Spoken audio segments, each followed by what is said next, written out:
పెద్ద ఆవిడ చేతికి ఇచ్చి నువ్వే కొయ్యాలంటున్నారు. ఆవిడేమో ఎత్తెల పట్టుకొని చాకు పట్టుకొని ఇలా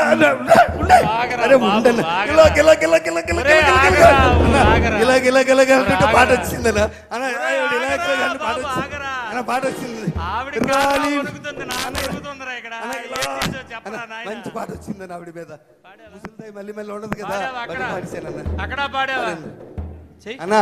రాలిపోయే పువ్వా నీకు రాగాలెందుకే అన్నా, రాలిపోయే పువ్వా నీకు రాగాలెందుకే, వాలిపోయే పుత్త నీకు తోటమాలి నీకు తోడు లేడులే. రాలిపోయే పువ్వా అన్నా, మా జీవితాలన్నీ ఇప్పుడే అనుకున్నారా? ఒక్కొక్కటి 1,50,000 అక్కడ కూడా కొట్టారు, ఇప్పుడే తీసేసేలాగా కొట్టారా? అక్కడ కూడా కొట్టారు. అన్నారా? నేను ఎంత పాట పాడాను, ఎవరైనా పాడారా? ఎవరైనా పాడారా పాట?